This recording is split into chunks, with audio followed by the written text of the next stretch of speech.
275 million student records were sitting in a ransomware group's hands this week, and the company that runs Canvas quietly cut a secret deal, refused to disclose the terms, and is now facing questions from U.S. House lawmakers. Foxconn, the factory that assembles your phone and your laptop, confirmed a cyber attack that took down North American production lines, with a ransomware gang claiming 11 million files belonging to Apple, Nvidia, Google, and Dell. SpaceX filed what could be the largest stock market debut in American history, posted a $4 billion quarterly loss in the same breath, and handed Elon Musk 85% of the vote for life.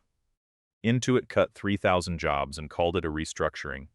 Then its CEO went on live television the same day TechCrunch published the AI refocus memo and said it had nothing to do with AI. And Iranian government operatives hiding behind a fake protest group knocked out Los Angeles Transit for weeks before anyone traced it back to Tehran. This is PatchLog, let's get into it. A learning platform used by 275 million students across 9,000 schools was breached twice in 1 week, and the company's response was to cut a secret deal with the attackers and refuse to say whether any money changed hands. Instructure, which runs Canvas, was first hit by shiny hunters on April 29th with names, emails, and enrollment records stolen.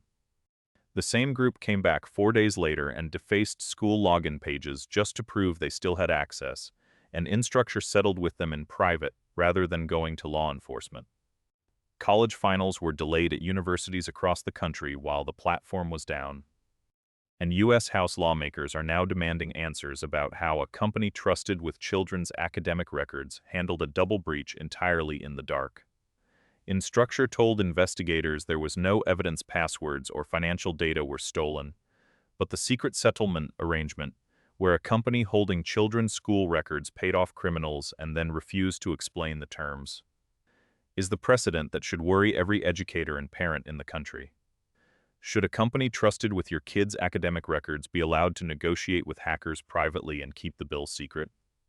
The world's largest electronics manufacturer confirmed a cyber attack this week that disrupted North American factories, and the ransomware group claiming responsibility says it walked out with 11 million files belonging to Apple, Nvidia, Google, and Dell.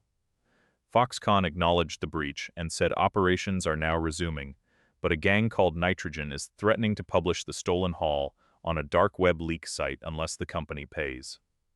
What makes this a supply chain hostage situation rather than a normal corporate breach is that Nitrogen did not need to hack Apple or Google individually. They breached the single factory floor that builds products for all of them simultaneously. If the stolen files contain genuine order histories, design specs, or internal client communications, we are looking at one of the most significant confidential data exposures the consumer hardware industry has ever faced. The device you are watching this on was almost certainly assembled in a Foxconn plant, which means whether Foxconn pays up is also the answer to whether your device maker's private data ends up for sale. If Foxconn pays, do we ever actually learn what was in those 11 million files? The company going public at a potential $2 trillion valuation just disclosed a $4.28 billion net loss in a single quarter, and handed its founder 85% of the vote in perpetuity.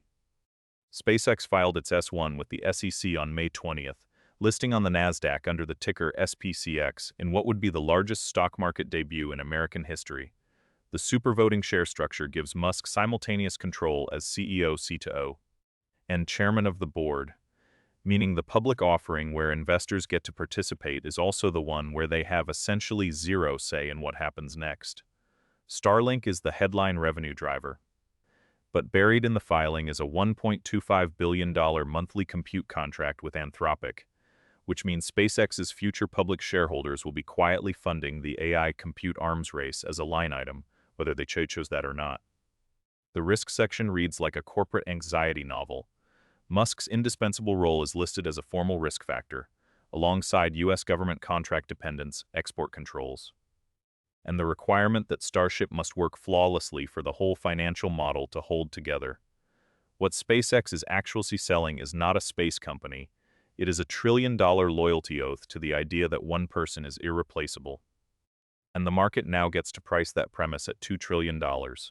Is that a bet you would take? Intuit cut 3,000 employees. 17% of its global workforce, this week. And its CEO appeared on CNBC the same day TechCrunch published the internal AI refocus memo to say the cuts had nothing to do with AI. The company behind TurboTax QuickBooks and Credit Karma is eliminating positions it describes as coordination-heavy and duplicative, which is precisely the kind of work AI workflow tools are built to absorb first.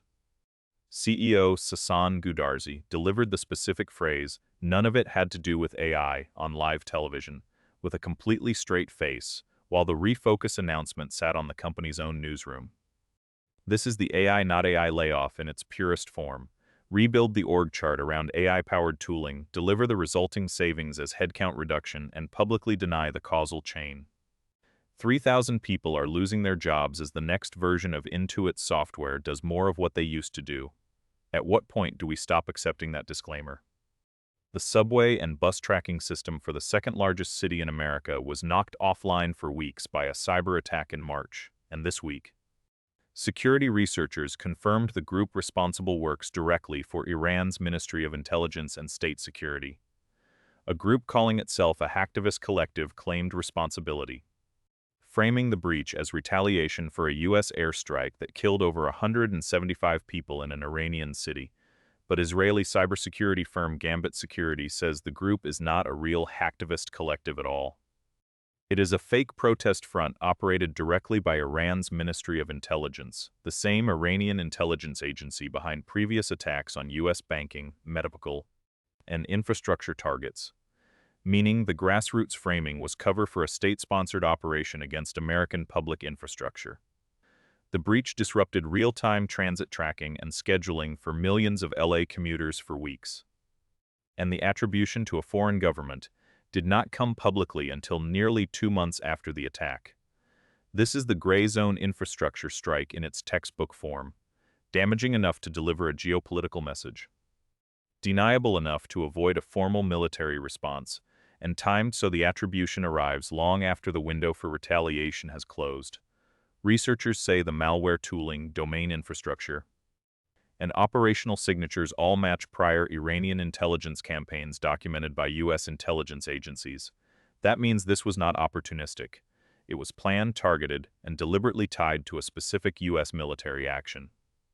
If Iran's intelligence ministry can take down a major American city's transit grid, hide behind a fake protest group, and stay unattributed for 2 months, the question is not whether this happens again. It is how many city systems are already quietly compromised. 5 breaches, 3,000 layoffs, 1 stock market debut, and 1 government attack disguised as a protest, and in every single case, the story the public got was not the story that was actually happening. School records, factory supply chains, a city's transit grid, all compromised. All managed quietly, long after the damage was done. Which of these would actually change how you use your devices or trust these systems? Or have we all just accepted this is how it works now?